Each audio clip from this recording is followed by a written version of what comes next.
Welcome to the Abyss Chronicles, where the shadows speak and the unknown takes center stage. Tonight, we dared to step into the chilling depths of shadows in the hall, uncovering the horrifying truth about Marlow and the living house that never lets go. If you crave more stories that twist the mind and leave you questioning the dark corners of your world, be sure to like this video and subscribe to the Abyss Chronicles. Join us as we continue to explore the terrors lurking just out of sight, because here, the unknown is only the beginning. The creaking of the floorboards under Marlow's boots was the only sound in the vast, empty house. He stood at the entrance, his flashlight casting long, eerie shadows across the peeling wallpaper. Outside, the wind howled, rattling the broken windows like a breathless whisper urging him to leave. But Marlow, ever the skeptic, wasn't one to turn tail. Not after everything he'd heard about the old Hastings Manor. The locals spoke of it in hushed tones, avoiding its rotting facade on their way through town. It was just a house, Marlow thought. Wood, brick, and plaster. But the stories gnawed at him. A family vanished here 20 years ago. Their belongings left untouched as if they'd simply stepped out for a moment and never returned. As a freelance journalist with a taste for urban legends, Marlow had made a career out of debunking small-town myths. But this house felt different. The air inside was heavy, clinging to his skin like cold sweat. There was something oppressive about the silence, as though the house itself was waiting for him to make a mistake. Just another job, Marlow muttered to himself, trying to shake the unease. His voice echoed down the empty corridors, sounding hollow and foreign. He swung his flashlight towards the grand staircase at the end of the foyer, the light catching on what appeared to be scratch marks gouged into the banister. Kneeling closer, he traced his fingers along the grooves. Too deep for an animal, too erratic for a tool. His chest tightened. He stood and pulled his camera from his bag, snapping a few shots of the markings. A strange sound echoed from upstairs, a rhythmic, almost wet dripping noise. His pulse quickened. It's probably just rain leaking through, he thought. But the voice in his head, the one he usually ignored, whispered, "It's not rain." Marlow climbed the stairs, each creak reverberating through the empty space. At the top, the dripping sound grew louder, pulling him toward the farthest room. The door was ajar, revealing nothing but blackness beyond. He hesitated. "Don't go in," the voice warned. But his legs moved on their own, drawn to the room like a moth to a flame. Inside, the air was colder. His breath fogged in front of him as he scanned the room with his flashlight. The source of the dripping became clear. A cracked porcelain sink in the corner, water slowly leaking from the rusted faucet. But that wasn't what made him freeze. On the mirror above the sink, a single word was scrawled in dripping red letters: "Leave." Marlow's throat tightened. The paint, or was it something else, still glistened, as though it had been written moments before. He spun around, but the room was empty. The walls seemed to close in, and for the first time in his career, Marlow felt the icy grip of real fear. He stumbled out of the room, his breath coming in ragged gasps. Something followed him down the hall. A faint scuff of movement, too deliberate to be the wind. He didn't dare turn around.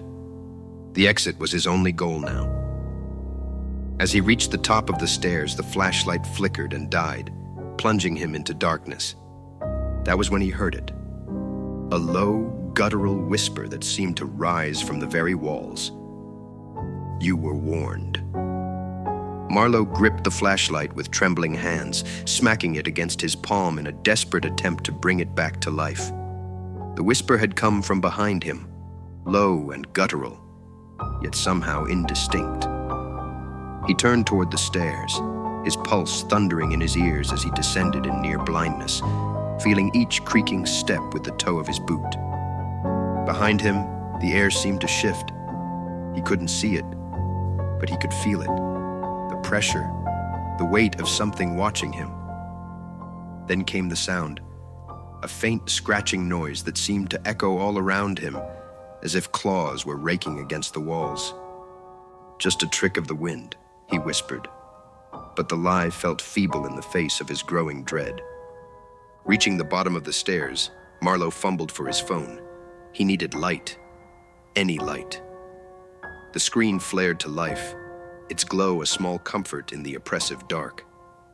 But when he glanced at the screen, his blood turned to ice. The phone's camera was already open, showing a live view of his surroundings. And standing behind him in the frame was a figure, shrouded in shadow, its face obscured but its eyes, bright and malevolent, locked onto him.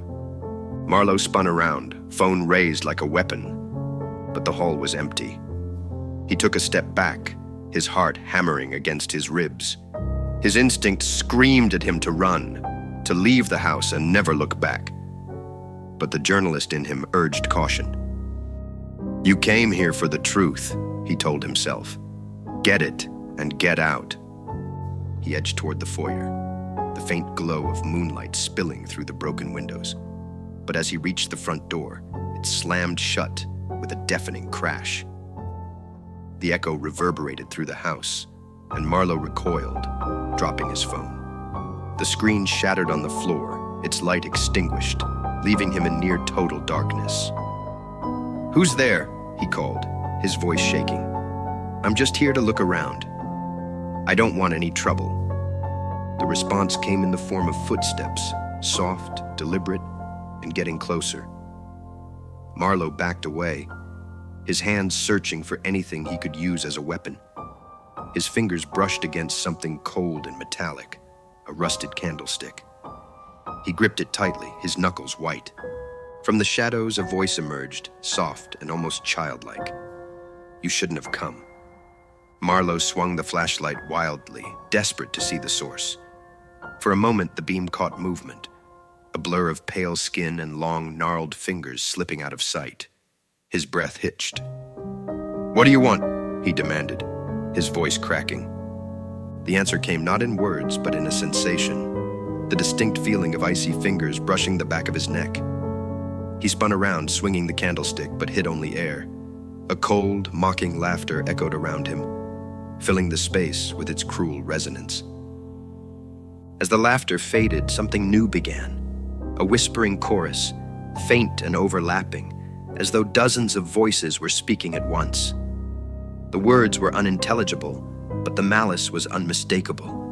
They were all around him, pressing closer, the air growing colder with each passing second. Marlow stumbled backward, clutching the candlestick like a lifeline.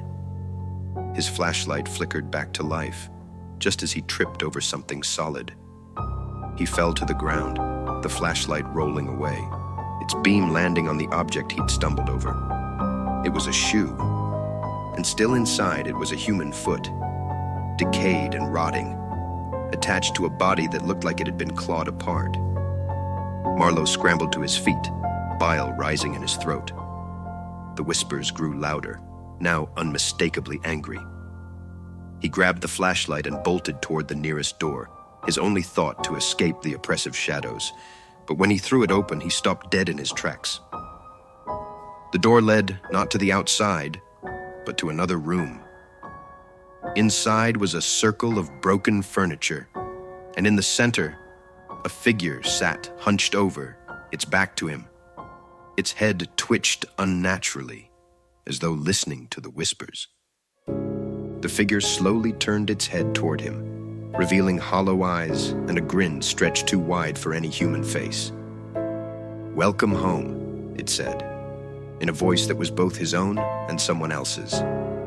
Marlow stumbled backward, his mind reeling from the impossible sight.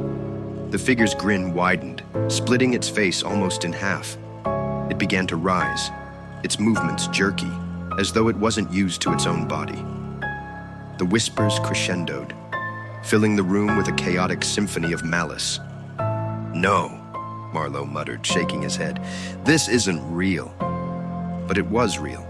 The oppressive cold against his skin, the scent of decay in the air. the piercing stare of hollow eyes. They were all too vivid to dismiss.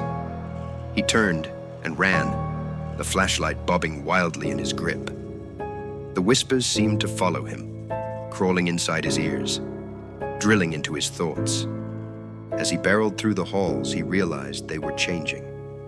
Doors appeared where none had been before, and walls seemed to stretch into impossible angles. The house wasn't just old and decrepit. It was alive, shifting and reshaping itself to trap him. His foot caught on something and he fell hard, his flashlight skittering across the floor. Dazed, he looked back to see what had tripped him.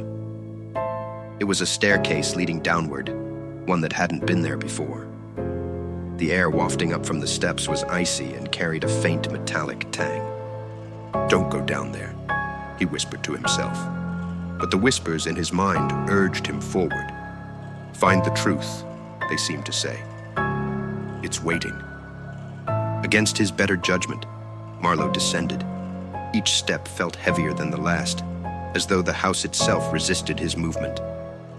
The walls narrowed, the air thickened, and the light from his flashlight seemed to dim the deeper he went. At the bottom of the stairs, he found himself in a cavernous room. The walls were lined with shelves, each filled with objects, dusty trinkets, old photographs, and what looked like personal belongings. A low hum filled the space, vibrating through his bones. At the room's center stood a stone altar, slick with something dark and wet. The whispers grew louder, forming distinct words. "You are not the first. You will not be the last." Marlow edged closer to the altar, his legs trembling beneath him. Something about the objects on the shelves caught his eye. They looked familiar. He reached for a photograph, wiping away the dust. His breath hitched. It was a picture of himself, standing in front of a house he didn't recognize. Beneath it, in faded ink, were the words, "Marlow Hastings, 1987. "No," he whispered, his voice breaking. "That's not possible." He scanned the shelves, his panic rising. More items bore his name. A rusted pocket knife, a notebook filled with his own handwriting, and a child's drawing of a house, ominously labeled, "Home." His stomach turned as realization clawed its way into his mind. Before he could process it, the air in the room shifted. The hum grew louder, becoming a roar. Shadows pooled around the altar, writhing and rising into a form. It wasn't a person, not entirely. Its shape flickered, its features fluid and shifting. But its eyes were steady, glowing with the same malevolence he'd seen before. "You returned," it said, its voice layered with countless others. "Just as you always do." Marlow shook his head, backing away. "I've never been here before." The figure stepped forward, its presence overwhelming. "You were born here. You left. But the house always calls its own back." A searing pain shot through Marlow's head, and memories he didn't recognize flooded his mind. He saw a child, himself, running through these halls, heard a woman's voice singing a lullaby, felt the terror of hiding in the dark as shadows consumed everything around him. "No!" he screamed, clutching his head. "It's not real! It's not real!" But the figure only laughed, a hollow, bone-chilling sound. "The truth is real, Marlow. You are part of the house, and the house is part of you." The walls around him began to pulsate, closing in. The altar's dark substance dripped to the floor, forming pools that spread toward him. He turned to run, but the stairs had vanished, replaced by a solid wall. He was trapped. The figure reached out, its shifting form stretching unnaturally. "Stay. Embrace what you've always been." Marlow screamed as the shadows engulfed him, pulling him toward the altar. The whispers consumed his thoughts, drowning out everything else. Just before the darkness took him completely, he realized the terrible truth. He had never left the house. He had only forgotten. When Marlow awoke, He was standing in the foyer of the house. The flashlight dangled limply in his hand, its beam casting jagged patterns on the cracked walls. His heart raced as he tried to piece together what had just happened. The altar, the shadowed figure, the whispers. They felt like a distant nightmare. Yet the dread in his chest told him it was all too real. He turned toward the door, instinctively reaching for the handle, but his hand froze. Something compelled him to stop, a nagging pull at the back of his mind. "You can't leave," the thought whispered, though he couldn't tell if it was his own. Desperate to escape, he yanked the door open and stepped outside. The cool night air hit his face, and he stumbled onto the overgrown lawn, gasping for breath. The town's lights twinkled in the distance, a promise of safety and sanity. Marlow started running, his legs carrying him faster than he thought possible. He didn't stop until he reached the edge of town. Collapsing onto a bench, he fumbled for his phone, only to remember it was broken. The pieces still lay somewhere in the house. The thought of going back made his stomach turn, but he pushed it aside. He needed to find someone, anyone, who could help make sense of this madness. "Hey!" a voice called from the shadows. Marlow looked up to see an old man leaning against a lamppost, his face hidden beneath a wide-brimmed hat. "You came from the Hastings place, didn't you?" Marlow froze. "How did you—" The man stepped into the light, revealing a gaunt face lined with years of hard living. "You've got the look. Nobody comes out of that house the same." "It's alive," Marlow said, his voice trembling. "There's something in there. It knows me." The man nodded grimly. "Knows all of us. That house doesn't just watch, it remembers. You're not the first to walk in thinking you'd uncover its secrets." He paused, his eyes narrowing. "But you might be the first who came back." Marlow's blood ran cold. "What do you mean?" The man's gaze darkened. "Nobody escapes for long. The house always brings them back, one way or another. It's like it's tethered to you." Marlow stood, shaking his head. "No, I got out. I'm here." But even as he spoke, a familiar sound reached his ears, the low creak of a door opening behind him.